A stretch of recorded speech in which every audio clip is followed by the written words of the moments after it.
Millet Marvels, changing the way world eats by Tenali Double Horse.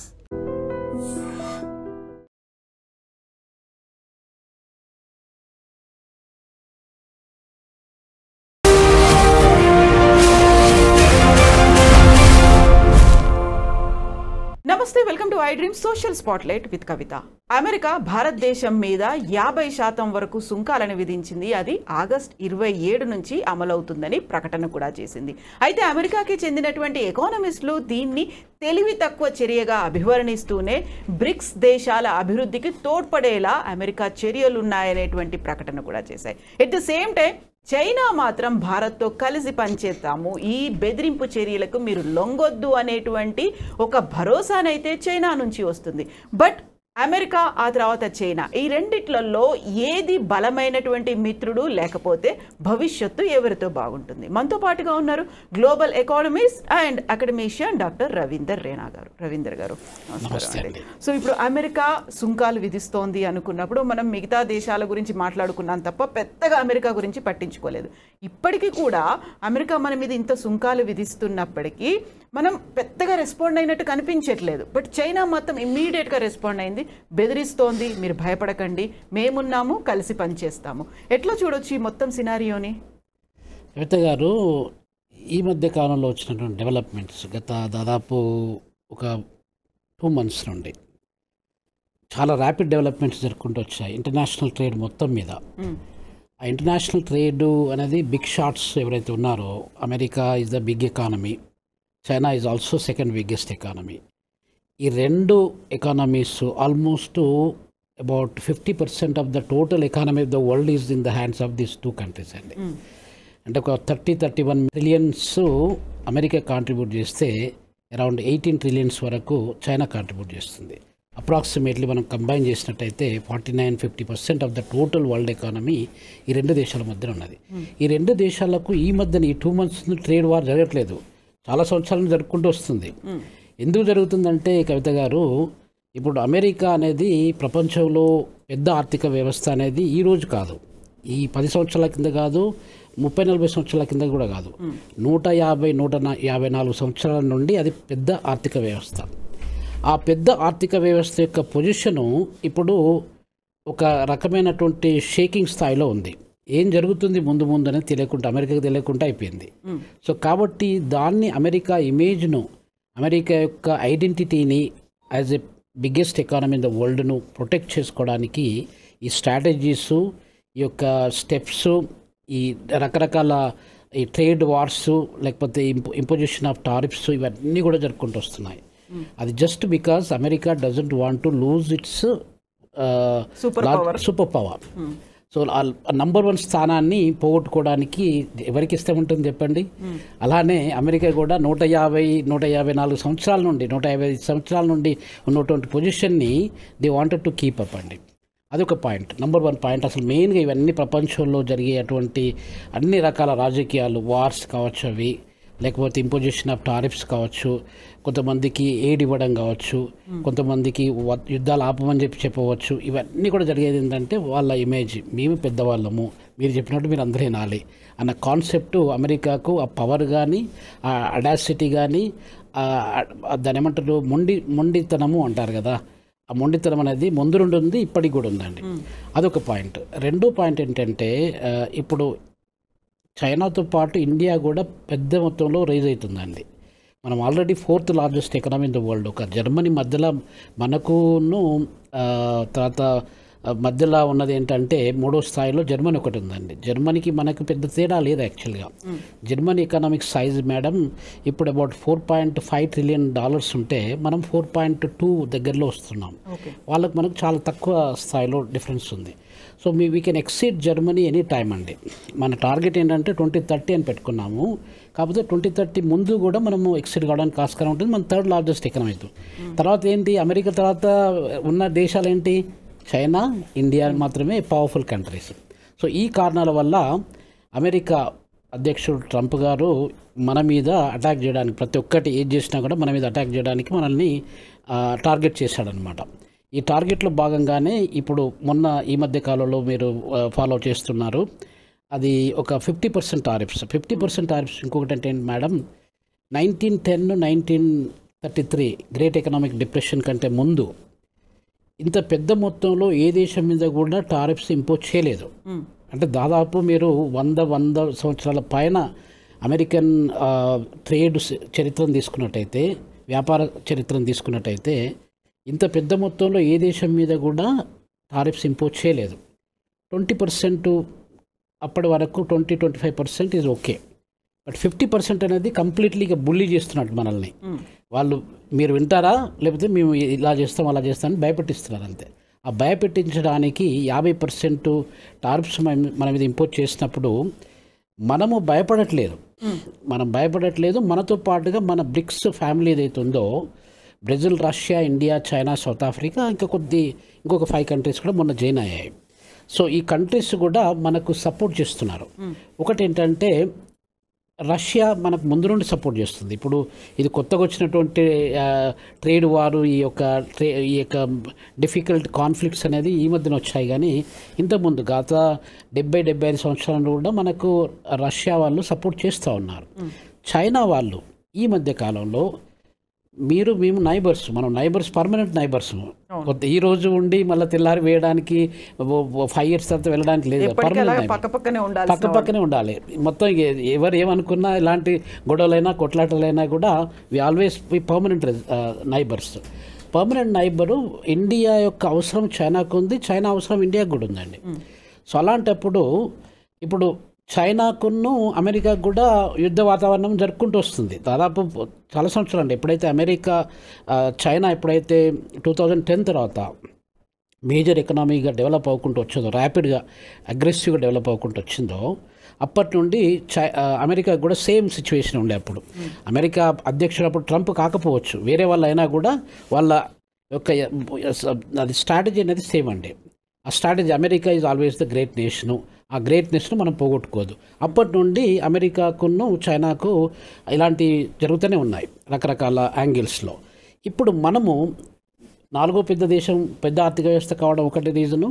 రెండో reason ఏంటంటే madam, ఇప్పుడు China మనము ఒకవేళ కలిసి పనిచేసినట్టయితే ఈ బ్రిక్స్ కంట్రీస్ కూడా ఒక పవర్ఫుల్, ఇప్పుడు ఆల్రెడీ మీరు ఒకవేళ G7 కంట్రీస్ తీసుకున్నట్టయితే దాదాపు 50 years నుండి 1975 నుండి ఇప్పటి వరకు G7 గ్రూప్ ఆఫ్ 7 కంట్రీస్ అనేది అది ప్రపంచంలో పెద్ద ఒక గ్రూప్ ఆఫ్ నేషన్స్ అండి.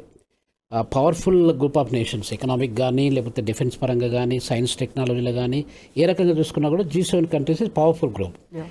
ఆ పవర్ఫుల్ గ్రూప్ను మన బ్రిక్స్ గ్రూప్ అనేది బీట్ చేసేసింది ఆల్రెడీ. వాళ్ళు ఒక 33% మొత్తం ప్రపంచ ఆర్థిక గ్లోబల్ ఎకానమీని చూసుకున్నట్టయితే ఆ 33% ఎకానమీ అనేది 7 కంట్రీస్లో చేతుల్లో ఉంటుండేది. ఆ 7 కంట్రీస్ మనం ఎక్సైడ్ అయిపోయి ఇప్పుడు మనం మోర్ దెన్ 40% పైన మనం కాంట్రిబ్యూట్ చేస్తున్నాం. బ్రిక్స్ కంట్రీస్ మాత్రం కాంట్రిబ్యూట్ చేస్తున్నాయి. సో ఇలాంటి చేంజెస్ రావడం వల్ల బ్రిక్స్ అనేది ఒక పవర్ఫుల్ గ్రూప్గా, ఎకనామిక్ గ్రూప్గా, పొలిటికల్ గ్రూప్గా తయారవుతుంది. ఒకటి, India is also becoming 4th largest economy, will be the 3rd largest economy.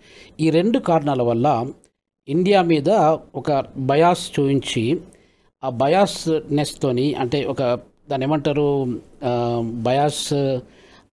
Bias అనే వేలో వాళ్ళు ఈ యొక్క ఇంపోజిషన్స్ అన్ని పెట్టుకుంటూ వచ్చారండి. ఎవరి మీద చేయలేదు. చైనాకు వాళ్ళకి అంత యుద్ధ వాతావరణం ఉన్నా కూడా చైనా మీద ఎప్పుడు వాళ్ళు రిస్ట్రిక్షన్ పెట్టలేదండి. ఇంత రిస్ట్రిక్షన్స్ 50% అనేది మొత్తము వరల్డ్ ట్రేడ్ ఆర్గనైజేషన్ వరల్డ్ హిస్టరీలో ఎక్కడ కూడా 50% టారిఫ్స్ ఎవరు ఇంపోజ్ చేయలేదు. అందులో కూడా 25% ఏమో కొన్ని దిగుమతుల మీద సుంకాలు విధిస్తుంటే, మిగతా 25% చాలా క్లియర్గా చెప్పారు, మీరు రష్యా నుంచి చమురు కొనుగోలు చేస్తున్నారు అంటే యుద్ధాన్ని ఎంకరేజ్ చేసినట్టుగా ఉంది, ఉక్రెయిన్కి వ్యతిరేకంగా పనిచేస్తున్నట్టుంది. కాబట్టి ఆ 25% మీరు చమురు కొనుగోలు రష్యా నుంచి చేస్తున్నందుకు అంత క్లియర్గా చెప్పారు. కాబట్టి 50% అనేది అంతలా కనిపిస్తోంది మనకు. ఇంకొకటి ఏంటంటే మేడం, ఇప్పుడు చమురు మన యొక్క ఆయిల్ ఇంపోర్టేషన్ ఫ్రమ్ రష్యా అనేది 2 దేశాలకు కంపిటేటివ్ అడ్వాంటేజ్ అండి. ఇప్పుడు రష్యాలో మేజర్ ట్రేడింగ్ పార్ట్నర్ అంటే మనమే. ఆయిల్ కొనే దాంట్లో వాళ్ళకు ఉన్నటువంటి మొత్తం major portion of the oil, crude oil, LPG related items అన్నీ కూడా మనం ఎక్కువగా దిగుమతి చేసుకుంటాం. మన పెద్ద ఆర్థిక వ్యవస్థ ఒకటి, largest populated country in the world. 1.45 billion people మన దేశంలో ఉన్నారు. రష్యాలో 1.148 మిలియన్ పీపుల్ మాత్రమే అక్కడ ఉన్నారు. అంటే 150 మిలియన్స్ కంటే తక్కువ జనాభా అక్కడ ఉన్నారు. మన దగ్గర దాదాపు 145 కోట్ల జనాభా మన దగ్గర ఉన్నారు. సో ఎక్కువ జనాభాకి మనకు ఎక్కువ ఫ్యూయల్ కూడా అవసరం ఉంటుంది. ఆ ఫ్యూయల్లో మనం ఎంత ప్రొడ్యూస్ చేస్తున్నాం అంటే లెస్ దాన్ 20% మాత్రమే మనం ప్రొడ్యూస్ చేస్తున్నాము. 80% మనం ఇంపోర్ట్ చేసుకోవాల్సి వస్తుంది. 80%లో 50% వరకు మనం ఒక దేశం నుండి ఇంపోర్ట్ చేసుకుంటున్నాము, అది రష్యా అండి. Almost 40% of our total oil imports, ఇండియాకి సంబంధించిన ఇంపోర్ట్స్ అన్నీ కూడా రష్యా నుండి వస్తున్నాయి. ఒక్క రోజుకు యూ కెన్ ఇమాజిన్, ఒక్క రోజుకు almost 2.1 million barrels of oil మనము ఇంపోర్ట్ చేసుకుంటున్నాం రష్యా నుండి. అది అంత పెద్ద ఇంపోర్టేషన్ అనేది ప్రపంచంలో ఇండియా తప్ప ఇంకా వేరే దేశం ఏది, చైనా కూడా తీసుకోలేదు అసలు యాక్చువల్గా. సో చైనాకు ఆల్రెడీ ఎస్టాబ్లిష్డ్ కనెక్షన్స్ ఉన్నాయి కాబట్టి చైనా తీసుకోలేదు. సో ఆ రకంగా ఇండియా రష్యాకు సపోర్ట్ చేస్తుంది. అంటే అంత పెద్ద మొత్తంలో మనం కొనడం వల్ల వాళ్ళకి లాభదాయకం జరుగుతుంది. మనకేం లాభదాయకం జరుగుతుందంటే మేడం, ఇప్పుడు ఆయిల్ ప్రైస్ ఈ మధ్య కాలంలో కొంచెం తగ్గిపోయింది. ఇంటర్నేషనల్ మార్కెట్లో మన 1 బ్యారెలు ఒక $68, $70 వరకు వచ్చింది. అంతకుముందు $150 కూడా వెళ్ళింది ఆ ప్రైస్. కోవిడ్ టైం లోపల $2-3 కూడా వెళ్ళింది ఆ ప్రైస్.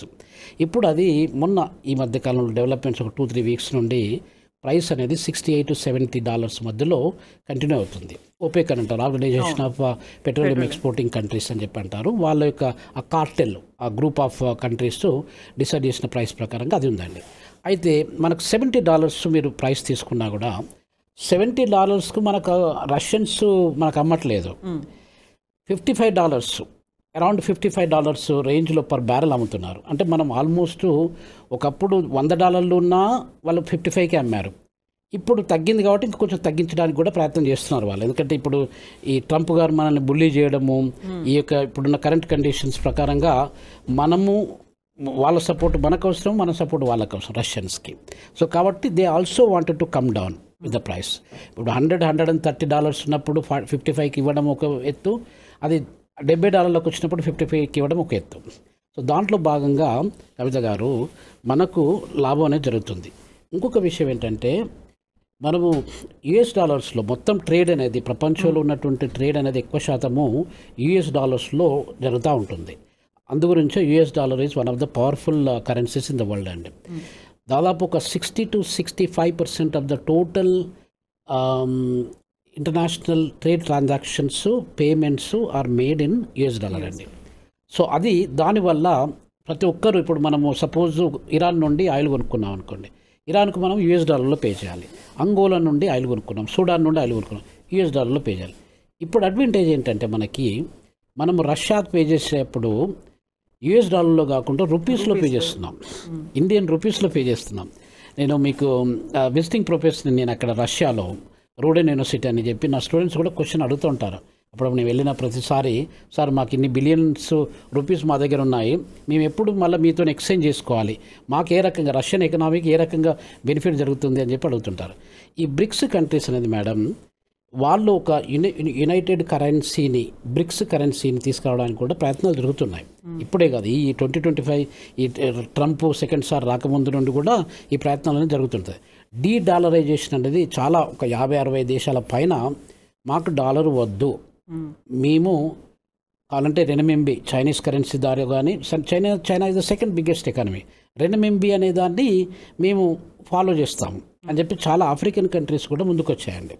రెనమింబి ఇప్పుడు మీకు, నేను ఒకవేళ రష్యాకి వెళ్ళాలంటే నేను రష్యాలో వీసా ఫీజు పే చేయాలంటే రెనమింబిలో పే చేస్తుండేది. మొన్న ఈ మధ్యకాలంలో యునైటెడ్ అరబ్ ఎమిరేట్స్ దిరంలో పే చేయాలని చెప్పారు. సో ఈ రకమైన, అంటే డాలర్కు ఆల్టర్నేటివ్గా వేరే కరెన్సీస్ ఏమున్నాయి, వాటిని మనం యూజ్ చేసుకొని ఏ రకంగా మనల్ని మనం సపోర్ట్ చేసుకోవచ్చు అనే కాన్సెప్ట్ చాలా విపరీతంగా పెరుక్కుంటూ వచ్చింది ప్రపంచవ్యాప్తంగా. ఎక్కువ శాతము ఎలా జరుగుతుందంటే కవిత గారు, మనకు ఇప్పుడు దాదాపు 75% అభివృద్ధి చెందుతున్న దేశాలు ఉన్నాయి, తర్వాత అభివృద్ధి చెందిన దేశాలు 25% మాత్రమే ఉన్నాయండి. 25% దేశాలు డాలర్ మాకు వద్దనే వాళ్ళు చాలా తక్కువ ఉన్నారు. 75%లో దాదాపు 90% ప్లస్ అందరూ మాకు డాలర్ కావాలని చెప్పి అనే వాళ్ళు ఎక్కువ ఉన్నారు. ఏదో ఇప్పుడు మనకు పాకిస్తాన్ ఉందనుకోండి, పాకిస్తాన్ నుండి అమెరికా నుండి పాకిస్తాన్కు రకరకాల సపోర్ట్ ఉంది, ఏదో ఎయిడ్ ప్యాకేజెస్ అని రకరకాల billions of dollars they are pumping. అలాంటప్పుడు ఏమంటారు, మేము మీకు ఎయిడ్ ప్యాకేజ్ ఇస్తున్నాం కాబట్టి మీరు చెప్పినట్టు వినాలంటే వాళ్ళు నోరు మూసుకొని మాకు డాలర్ యాక్సెప్ట్ చేస్తూ ఉంటారు. మిగతా దేశాలు వాళ్ళు ఓపెన్గా చెప్పారండి, డాలర్ మాకు వద్దు, డాలర్ ట్రాన్సాక్షన్స్ మాకు అవసరం లేదని చెప్పి. సో ఇలాంటప్పుడు ఏం జరుగుతుంటుంది కవిత గారు, మనకు అడ్వాంటేజు మనం రూపీస్లో పే చేస్తున్నాం. అంటే we don't need to struggle a lot. మన ఫారిన్ కరెన్సీ రిజర్వ్స్ ఇప్పుడు దాదాపు $700 బిలియన్ ఫారిన్ కరెన్సీస్ ఉన్నాయండి. We are one of the highest. అంత పెద్ద రిజర్వ్స్ ఉన్న దేశాలు చాలా తక్కువ ఉన్నాయి అసలు. యాక్చువల్గా $700 బిలియన్ అంటే చాలా, ప్రపంచంలో ఉన్న ఒక 150 దేశాలకు అంత ఎకానమీ లేదు కూడా అసలు. యాక్చువల్లీ ఇప్పుడు సింగపూర్ దేశం తీసుకోండి, సింగపూర్ దేశం యొక్క మొత్తము ఆర్థిక వ్యవస్థ $400 బిలియన్ కన్నా తక్కువగా ఉంది. సౌత్ ఆఫ్రికా మొత్తం ఆర్థిక వ్యవస్థ కూడా $400 బిలియన్ కన్నా తక్కువగా ఉంది. బురుండి అనేది $2-3 బిలియన్ కూడా లేదు అసలు.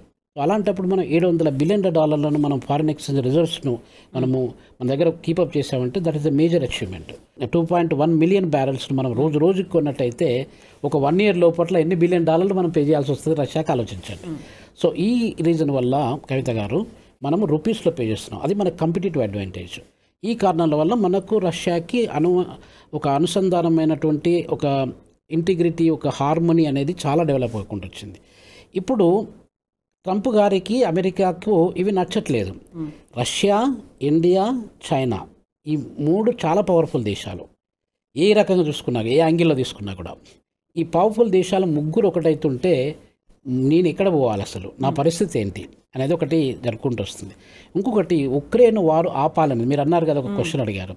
ఉక్రెయిన్ వారుకు మనము ఇండైరెక్ట్గా సపోర్ట్ చేస్తున్నది కాదు. మన పాయింట్ ఏంటంటే మన అవసరానికి మనం కొనుక్కున్నాం ఆయిల్, మనకు అడ్వాంటేజ్ ఉంది కాబట్టి మనం అక్కడ కొనుక్కుంటున్నాం. చాలామంది ఏమనుకుంటున్నారు, దాన్ని మీరు ఉక్రెయిన్ వారికి సపోర్ట్ ఇస్తున్నాం. ఉక్రెయిన్ వారికి అసలు మోడీ గారు కూడా వెళ్ళారు అక్కడికి, ఒక 1 ఇయర్ బ్యాక్ వెళ్ళి అక్కడ ఆ ఇష్యూని, ఆ కాన్ఫ్లిక్ట్ని, యుక్రెయిన్కు రష్యాకు ఉన్నటువంటి కాన్ఫ్లిక్ట్ను సెటిల్ చేయడానికి ఆయన ప్రయత్నం చేశారు. కాకపోతే యుక్రెయిన్కు తర్వాత రష్యాకు హిస్టారికల్గా ఒక రిలేషన్షిప్ ఉంది. ఇప్పుడు చిన్న తమ్ముడు ఉన్నాడు అనుకోండి, మన దగ్గర చిన్న తమ్ముడు బయటికి వెళ్ళిపోయి వాడు ఏదో మనకు అగెనిస్ట్గా గ్యాంగ్స్టర్స్తోని రకరకాల కాన్ఫ్లిక్ట్స్ మనకు క్రియేట్ చేసినట్టయితే మనకు ఎలా ఉంటుంది ప్రాబ్లము. సో వాడికి ఏదైనా బుద్ధి చెప్పాలనే ఉద్దేశంతో Russia is trying to do that. Ukraine is part of USSR అండి. దాదాపు 1990 వరకు కూడా Ukraine is part of that. అలాంటిది ఇప్పుడు అమెరికా అది యుక్రెయిన్ నాటోలో కలిసి వాళ్ళు నాటో నేషన్స్ ఎలా చెప్తే అలా విని ఈ రష్యాకి థ్రెట్ తీసుకొస్తున్నారు. కాబట్టి వాళ్ళ యుద్ధము దాదాపు 3.5 సంవత్సరాల నుండి 2022 ఫిబ్రవరి నుండి ఇప్పటి వరకు యుద్ధం జరుగుతూనే వస్తుంది. నేను చాలాసార్లు రష్యాకి వెళ్ళాను యుద్ధ వాతావరణంలో. లాస్ట్ ఇయర్ కూడా I was there in November, డిసెంబర్లో ఉన్నాను. అంతకుముందు కూడా ఏప్రిల్ లాస్ట్ ఇయర్ కూడా I was there in Russia. So ఇలా ఉన్నప్పుడు ఏమవుతుందంటే కవిత గారు, ఇప్పుడు వాళ్ళు ఇంకొక విషయం మీకు చెప్పడం మర్చిపోయాను. ఈ ట్రంప్ గారికి మనకు నోబెల్ ప్రైజ్ అని చెప్పి ఒకటి ఉందండి, శాంతి బహుమతి అని చెప్పి. నోబెల్ ప్రైజ్ అనేది, నోబెల్ బహుమతి అనేది 6 ఫీల్డ్లో మాత్రమే ఇస్తారండి. ఒకటి ఎకనామిక్స్లో ఉంది, రెండవది కెమిస్ట్రీలో ఉంది, తర్వాత ఫిజిక్స్లో ఉంది, మెడిసిన్లో ఉంది, ఇంటర్నేషనల్ పీస్ అండ్ అండర్స్టాండింగ్లో ఉందండి. సో ఇలా లిటరేచర్లో ఉంది. సో ఈ ఫీల్డ్స్లో మాత్రమే నోబెల్ ప్రైజ్ ఇస్తారండి.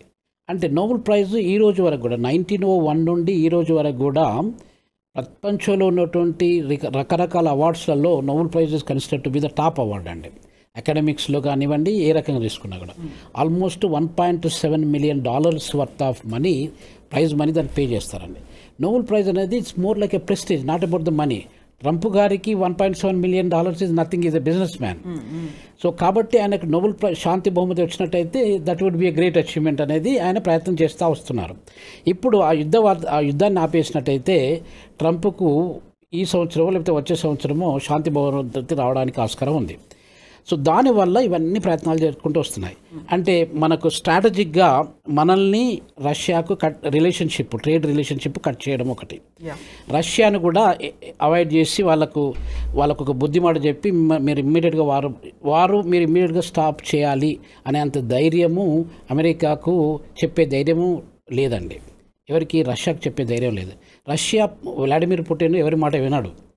అంత స్ట్రాంగ్ లీడర్ ఆయనే. దాదాపు 20+ ఇయర్స్ నుండి ఆయన రూల్ చేస్తూ ఉన్నారు. ఆయన లాస్ట్ వీక్ జరిగిన చర్చల్లో కూడా ఏ ఫలితము రాలేదు. సెకండ్ దఫా చర్చలు అంటే మీరే మాస్కోకి రండి అని చెప్పేసి. కరెక్ట్. అలాస్కాలో ఒక మీటింగ్ జరిగింది. అసలు జనరల్గా ఈ మధ్య కాలంలో పుటిన్ కానీ అమెరికన్ అధ్యక్షుడు కానీ కలుసుకున్న సందర్భాలు చాలా రేరు. ఇప్పుడు అమెరికాకి వెళ్ళినట్టయితే అమెరికన్ ఎంబసీ కూడా అసలు జనరల్గా నాన్ ఆపరేషన్లో ఉంటుండేది. ఇది రష్యాలో మనకు వీసాలు రావాలంటే కూడా చాలా కష్టంగా వస్తుండేది. అలాంటి సమయంలో ఇప్పుడు ఉన్నటువంటి ఈ కండిషన్స్ని, ట్రెండ్స్ని మనం చేంజ్ చేయడానికి, యుద్ధ వాతావరణాన్ని, యుక్రెయిన్ రష్యా యుద్ధ వాతావరణాన్ని చేంజ్ చేయడానికి అలాస్కాలో 15th ఆగస్టు మొన్న మన ఇండిపెండెన్స్ డే రోజు జరిగింది మీటింగ్. కాకపోతే పెద్ద కాంక్రీట్ డెవలప్మెంట్స్ ఏం రాలేదు. అందుగురించే మళ్ళా పుటిన్ గారు ట్రంప్ గారిని మాస్కోకి ఇన్వైట్ చేశారు. సో ఆ డెవలప్మెంట్స్ ఏం పెద్దగా కాలేదు. ఒకవేళ ఆ డెవలప్మెంట్స్ మనకు ఫ్రూట్ఫుల్గా అయినట్టయితే, అలాస్కా మీటింగు, అలాస్కా డీల్లో ఫ్రూట్ఫుల్ చర్చలు జరిగిపోయి వాళ్ళు మేము యుద్ధం ఆపేస్తాము అని చెప్పి అన్నట్టయితే, ఇప్పుడు మనకు 27th ఆగస్ట్ అండి, just few days, 4-5 days in between, ఆ 50% టారిఫ్స్ను వాళ్ళు అమెరికా తప్పకుండా వెనక్కి తీసుకుంటుంది. అది ముందు నుండి వాళ్ళు ఆలోచించినటువంటి విషయం అది. దాంట్లో ఏం డెవలప్మెంట్ జరగలేదు కాబట్టి ఆ 25% నుండి 50% మనకు టారిఫ్స్ మన కమోడిటీస్ మీద ఇంపోజ్ చేయడానికి చాలా ఛాన్సెస్ ఉన్నాయండి. ఇలా ఇంపోజ్ చేయడం వల్ల మన ఆర్థిక వ్యవస్థ మీద కూడా చాలా పెద్ద పెనుభారం పడిపోతుందండి. మన ఎక్స్పోర్ట్స్ ఎక్స్పెన్సివ్ అయిపోతాయి. ఇప్పుడు మన దగ్గర ఎంఎస్ఎంఈస్ ఉన్నాయనుకోండి, MSMEs micro small medium enterprises మన దగ్గర 106 మిలియన్ ఎంఎస్ఎంఈస్ ఉన్నాయండి. 106 మిలియన్ అంటే చాలా దేశాలు ప్రపంచంలో ఒక 150-170 దేశాల పాపులేషన్ కూడా 100 మిలియన్ పైన ఉన్న దేశాలు లేవు. అటువంటి మన దగ్గర ఎంఎస్ఎంఈల నంబర్లు మాత్రమే 106 మిలియన్స్ ఉన్నాయండి. ఈ 106 మిలియన్స్ పరిస్థితి ఏంటి అసలు? యాక్చువల్గా మనం ఎక్స్పోర్ట్ చేసేటువంటి కమోడిటీస్లో Kavitha garu 45% of our export commodities are coming from only MSMEs అండి. ఈ ఎంఎస్ఎంఈస్ నుండి వచ్చినటువంటి గూడ్స్ని మనం అమెరికాకి ఎక్స్పోర్ట్ చేస్తున్నాం. అమెరికాకి ఎంత ఎక్స్పోర్ట్ చేస్తున్నామంటే, ఈ మధ్యకాలం latest last year trade statistics చూసినట్టయితే కవిత గారు, ఆల్మోస్ట్ మనం ఒక $87 బిలియన్ ట్రేడ్ మనము ఎక్స్పోర్ట్ చేస్తున్నాం వాళ్ళకి. వాళ్ళు కూడా మనకు ఎక్స్పోర్ట్ చేస్తున్నారు. వాళ్ళ విలువ ఆల్మోస్ట్ $41 బిలియన్ వాళ్ళు మనకు ఎక్స్పోర్ట్ చేస్తున్నారు. సో ఇప్పుడు మనము ఈ $87 బిలియన్ వర్త్ ఆఫ్ కమోడిటీస్, రకరకాల కమోడిటీస్, కాటన్ కావచ్చు, సమ్ కెమికల్స్ కావచ్చు, ఫిష్ ప్రోడక్ట్స్ కావచ్చు, ఇలా రకరకాల జెమ్స్ కావచ్చు, ఇట్లా ఆర్నమెంట్స్ కావచ్చు, ఇట్లా రకరకాల ప్రోడక్ట్స్ ఉన్నాయండి. ఆ ప్రోడక్ట్స్ని మనం ఎక్స్పోర్ట్ చేయడం వల్ల వాళ్ళకి ట్రంప్ 25% నుండి 50% టారిఫ్ పెట్టడం వల్ల మన కమోడిటీస్ ఎక్స్పెన్సివ్ అయిపోతాయండి. వాటి ధరలు విపరీతంగా పెరిగిపోతాయి. ఆలోచించండి, రూపాయి ఉన్నది ₹100 ఉన్నది మీరు 25 అంటే 125 అయిపోతుంది, అది 50 అంటే 150 అయిపోతుంది. Almost 50% of the price is becoming only tariff అండి. దానివల్ల ఏమైపోతుంది, అక్కడ మన ప్రోడక్ట్స్, ఇండియన్ ప్రోడక్ట్స్ అమెరికాలో ఎక్స్పెన్సివ్ అయిపోతాయి. చాలా ఏమంటారు దాన్ని, చాలా ఎక్కువ ధర పలుకుతాయి అన్నమాట. ఎక్కువ ధర ఉండడం వల్ల మాకు సప్లై డిమాండ్ థియరీలో, ఎకనామిక్స్లో ఏం చెప్తామంటే, రేట్ ఎక్కువ ఉన్నట్టయితే తక్కువ డిమాండ్ ఉంటుంది, రేట్ తక్కువ ఉన్నట్టయితే ఎక్కువ డిమాండ్ ఉంటుంది అని చెప్తాము. అది సహజంగా ప్రపంచంలో ఎక్కడ చూసుకున్నా కూడా అది వర్తిస్తూ ఉంటుంది. ఇప్పుడు మన వస్తువులు ఎక్స్పెన్సివ్ అయినప్పుడు అమెరికన్స్ ఎందుకు ఉంటారు చెప్పండి? ఆల్టర్నేటివ్ కమోడిటీస్ కొనుక్కోవడానికి ప్రయత్నం చేస్తూ ఉంటారు. సో మన యొక్క ఎక్స్పోర్ట్స్ తగ్గిపోతాయి. అంటే ఇప్పుడు 87 బిలియన్స్ నుండి మన యొక్క ఎక్స్పోర్ట్ వాల్యూ అనేది ఆఫ్ కావచ్చు, ఆఫ్ కంటే తక్కువ కూడా కావచ్చు. అంటే అంత సిగ్నిఫికెంట్ అమౌంట్ ఆఫ్ రెవెన్యూ మనం లూజ్ కావడానికి ఆస్కారం ఉంటుంది. రెండోది ఏమవుతుందంటే కవిత గారు, ఇప్పుడు మన దగ్గర అక్కడ ఎక్స్పోర్టు అది లేకపోవడం వల్ల మన దగ్గర ఉన్నటువంటి ఎంఎస్ఎంఈస్ ప్రొడక్షన్ ప్రాసెస్ కానివ్వండి, ఎంప్లాయ్మెంట్ కానివ్వండి, ఇవన్నీ కూడా దెబ్బతినిపోతాయి. అంటే ఇప్పుడు వీళ్ళు ఎంఎస్ఎంఈ వాళ్ళు ఏం చేస్తారు, మాకు అక్కడ ఎక్స్పోర్ట్స్ లేవు, రెవెన్యూ లేదు, ఇన్కమ్ లేదు, మేము ఉంచుకొని ఏం చేస్తాము, ఈ ప్రొడక్షన్ అంతా స్టాప్ చేస్తాము అని అనుకుంటారు. ప్రొడక్షన్ స్టాప్ చేయడం వల్ల ఎగ్జిస్టింగ్ పీపుల్ ఎవరైతే ఎంప్లాయ్మెంట్లో ఉన్నారో వాళ్ళందరూ గ్రాడ్యువల్గా ఫేజ్డ్ మేనర్గా వాళ్ళని లే ఆఫ్ చేసేసి అన్ఎంప్లాయ్ చేసేస్తారు. ఇదంతా ఎకనామీని మొత్తం ష్రింక్ చేసుకుంటూ వస్తుందండి. ఇదంతా విషియస్ సర్కిల్ ఆఫ్ ఎకానమీ అంటారు. ఆ ఎకనామీ అంతా ఒకటి దగ్గరికి అవ్వకుండా వచ్చి నాశనం కావడానికి ఆస్కారం ఉంటుంది. It takes time. సో ఇది పెద్ద దెబ్బ పడుతుందండి మన యొక్క ఆర్థిక వ్యవస్థ. దాదాపు అప్రాక్సిమేట్లీ అరౌండ్ $200 బిలియన్ ఆర్థిక లావాదేవీలు అనేది అమెరికాకు మనకు జరుపుకుంటూ వస్తుంది. ట్రేడ్ కావచ్చు, అది సర్వీసెస్ కూడా కావచ్చు. సో ఇలా జరుగుతున్నప్పుడు అంత పెద్ద మొత్తంలో వాళ్ళు టారిఫ్స్ ఇంపోజ్ చేసి, ఈ టారిఫ్స్ అనేది గూడ్స్ మీదనే కదండి, సర్వీసెస్ మీద కూడా ఇంపోజ్ అవుతుంది, అప్లికేబుల్. సో ఇది మనకు మేజర్ ఇంపాక్ట్ పడడానికి ఆస్కారం ఉంటుందండి. సో ఇప్పుడు ఇలాంటి కండిషన్లో చైనా సహకరిస్తాను, నేనున్నాను మీకు అనేది, మనం గలమెత్తుతాము అనేది, కలిసి పనిచేద్దాము అనేది, హౌ ఇట్ ఈస్ రిలయబుల్ అండి? ఎంతవరకు మనం దాన్ని నమ్మొచ్చు అంటారు? చూడండి, చైనాకు మనకి హిస్టారికల్గా రిలేషన్షిప్స్ ఉంటూ మంచి రిలేషన్షిప్స్ ఉన్న సందర్భాలు ఉన్నాయి, ఇలాంటి కాన్ఫ్లిక్టింగ్ రిలేషన్షిప్స్ ఉన్న సందర్భాలు కూడా ఉన్నాయండి. మనకు ఇప్పుడు మన స్వతంత్రం 1947లో వచ్చిన తర్వాత చైనా వాళ్ళు వార్ చేశారు మన మీద. వార్ చేసి దాదాపు 38,000 హెక్టార్ల భూమిని 38,000 హెక్టార్ల భూమిని ఆక్రమించుకున్నారండి. సో అంత పెద్ద మొత్తంలో, అంటే 38,000 ఎకరాల భూమి అనేది చాలా చిన్న దేశాలు. ఇప్పుడు సపోజ్ మీరు మొనాకో ఉందనుకోండి, శాన్ మ్యారినో ఉందనుకోండి, ఇప్పుడు ఇజ్రాయెల్ ఉందనుకోండి, ఇట్లాంటి దేశం, ఇజ్రాయెల్లో ఆల్మోస్ట్ 50% ఆఫ్ ద భూభాగాన్ని చైనా వాళ్ళు మన దగ్గర నుండి కొట్టేశారండి. ఇప్పుడు మీరు సింగపూర్ తీసుకోండి, సింగపూర్ అట్లాంటి ఒక 38,000 సింగపూర్లను మనం క్రియేట్ చేయొచ్చు. అంటే చైనా మన భారతదేశ భూభాగాన్ని ఆక్రమించడంలో దాంట్లో దాదాపు 40,000 పైన సింగపూర్ లాంటి కంట్రీస్ని మనం సృష్టించుకోవచ్చు. అంటే మీరు అర్థం చేసుకోండి ఎంత పెద్ద భూభాగాన్ని వాళ్ళు ఆక్రమించుకున్నారనేది. సో దాంట్లో భాగంగా అంటే దాదాపు 1962 నుండి ఇప్పటి వరకు కూడా దాదాపు 63 సంవత్సరాల నుండి కూడా, అంతకుముందు మనకు ప్రాబ్లమ్స్ ఉన్నాయి, దాని తర్వాత కూడా ప్రాబ్లమ్స్ ఉన్నాయి. ప్రాబ్లమ్స్ మొన్న కూడా మన తెలుగు ఒక అతను కల్నలు చనిపోయారు, సంతోష్.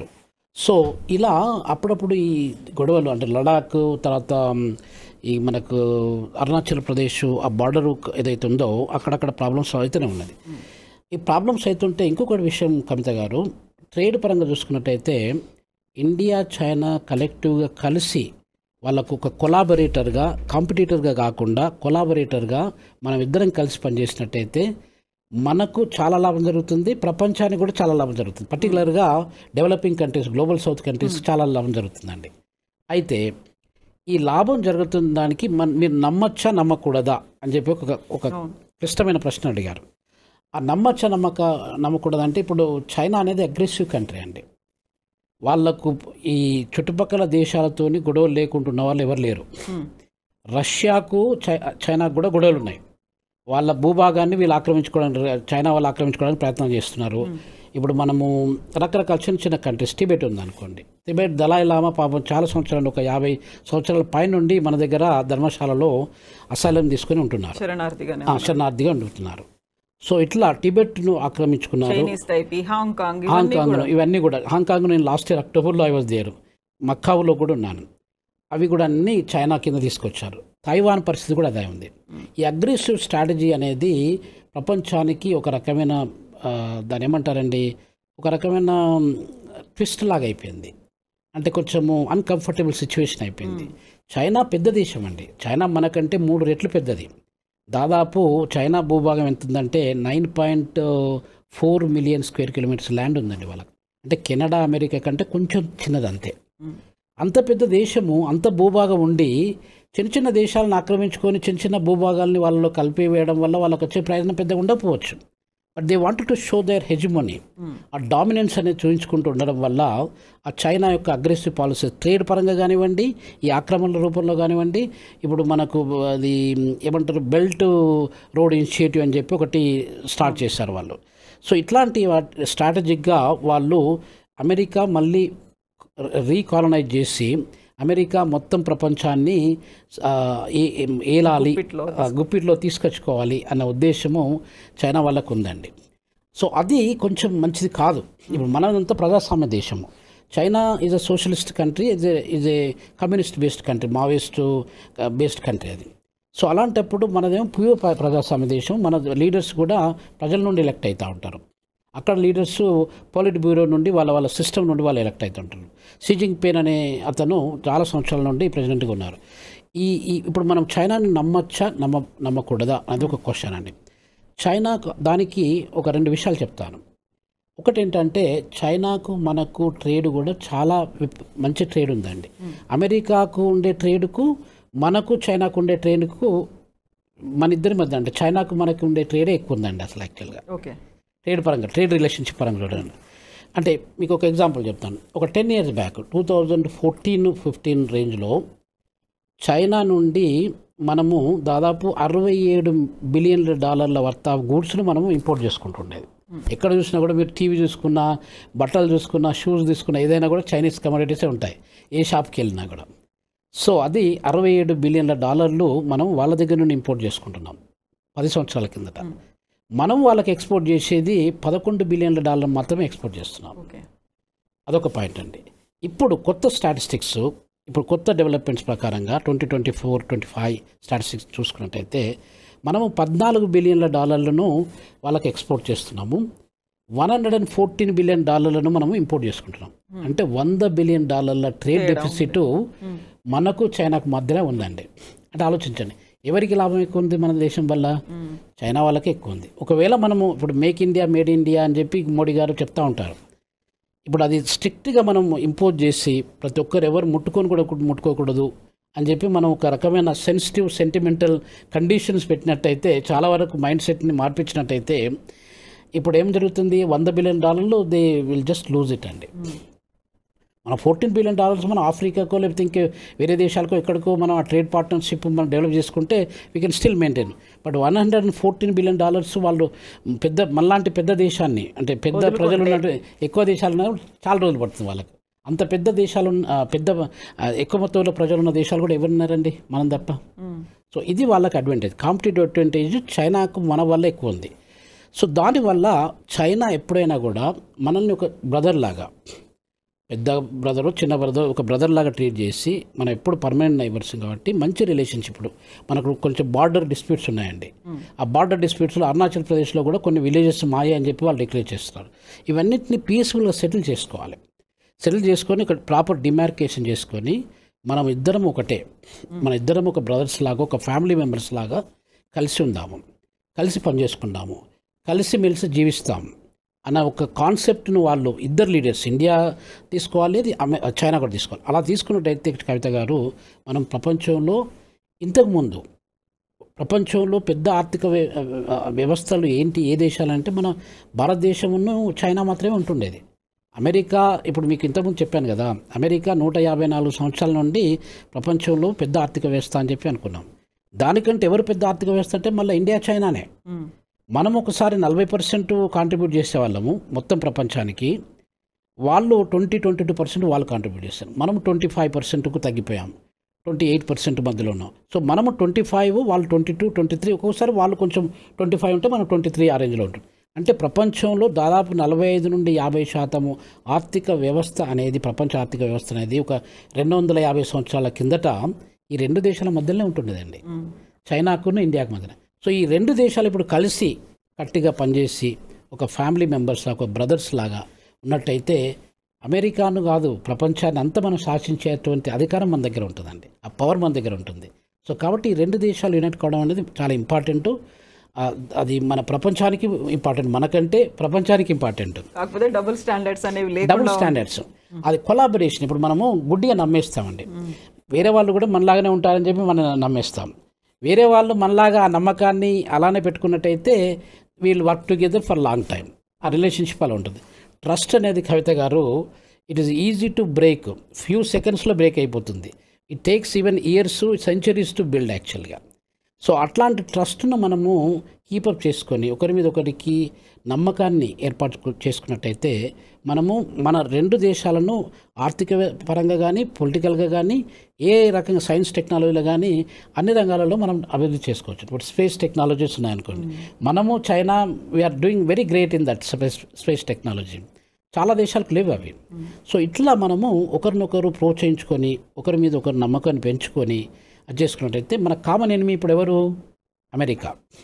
ఈ బ్రిక్స్ కంట్రీస్ అన్నీ కలిపి, అంటే ఇప్పుడు ఈ రెండు దేశాలు మనం పవర్ఫుల్ కంట్రీస్ అండి, పెద్ద ఎకనామీస్. మొత్తము బ్రిక్స్ ఎకానమీని చూసుకున్నట్టయితే పెద్ద దేశాలు ఏంటి, మన జనాభా పరంగా పెద్ద దేశాలు అంటే మన రెండు దేశాలే. ఆల్మోస్ట్ చైనీస్ వాళ్ళు కూడా 144 crores ఉన్నారండి, మనం కూడా 145 crores ఉన్నాం. సో అది ఎకనామీ పరంగా వాళ్ళు మనం కలుసుకున్నట్టయితే 22 billion వరకు మనం ఉన్నామండి, 22 trillion వరకు ఉన్నాం. ఇప్పుడు మీరు బ్రెజిల్కి వెళ్ళండి, బ్రెజిల్కి వెళ్తే బ్రెజిల్ వాళ్ళు ఎంత చేస్తే అరౌండ్ 2 trillion, 2.5 trillion కాంట్రిబ్యూట్ చేస్తూ ఉంటారు. రష్యా కూడా అరౌండ్ 2.1 ట్రిలియన్స్ కాంట్రిబ్యూట్ చేస్తూ ఉంటారు. సౌత్ ఆఫ్రికా ఎంత కాంట్రిబ్యూట్ చేస్తుంది? 400 బిలియన్లు మాత్రమే కాంట్రిబ్యూట్ చేస్తుంది. వీళ్ళందరినీ చూసుకున్నట్టయితే ఎవరు పవర్ఫుల్ అంటే మళ్ళీ మనమే, ఇండియా, చైనా. సో కాబట్టి ఈ ట్రస్ట్ డెవలప్ చేసుకొని వాళ్ళు, చైనా వాళ్ళకు కూడా అర్థమైపోయింది. ఏమర్థమైపోయింది? అమెరికా అనేది కామన్ శత్రువు మన ఇద్దరికి. ఇప్పుడు అమెరికాను మనం ట్యాకిల్ చేయాలంటే మనము కొట్లాడుకోకూడదు. మనము పీస్ టాక్స్ని డెవలప్ చేసుకుంటూ, జయశంకర్ గారు చైనాకి వెళ్ళడము, చైనీస్ లీడర్ మన దగ్గర రావడము, ఇవన్నీ జరగబోతూ ఉంటాయి. ఒకసారి వాళ్ళు ఓపెన్ అప్ చేసి ఓల్ హార్టెడ్గా as we're here with you, we will support you అని చెప్పినంటే ఆ లెవెల్ మనకు, ఆ లెవెల్ ఆఫ్ అండర్స్టాండింగ్ వేరే అయిపోతుందండి. ఈ డిస్ప్యూట్స్ అనేది తర్వాత మాట్లాడుకోవచ్చు. మనం ఇప్పుడున్న కరెంట్ సిచ్యువేషన్ని మనం ఎంత స్ట్రాటజిక్గా మనం డీల్ చేసుకోవచ్చు. ఆ స్ట్రాటజిక్ డీల్ వల్ల మన ఎనిమీని ఎట్లా దెబ్బ కొట్టవచ్చు, మనల్ని మనము ఎలా సపోర్ట్ చేసుకోవచ్చు. అది స్ట్రాటజీ ఉండాలండి. ఎస్ అండి రవీందర్ గారు, థ్యాంక్ యూ సో మచ్ అండి. Thank you. నమస్తే అండి. Thank you very much. And for more videos, Please subscribe to iDream. Please subscribe to iDream. Please subscribe iDream. And please subscribe to iDream. For more videos, subscribe to iDream. please like, share and subscribe to the channel. Congratulations, iDream. Subscribe to iDream. Subscribe to iDream. So subscribe to iDream Media. iDream team andarki huge congratulations. Please subscribe iDream Media. Please subscribe to iDream. Subscribe iDream. Please subscribe to iDream. iDream అంటే నా కళల ఛానల్ను subscribe చేసుకున్న నోరు తిరుగుతలేదు, మీరైతే గంట గుర్తు కొట్టండి. For more such videos, please subscribe to iDream.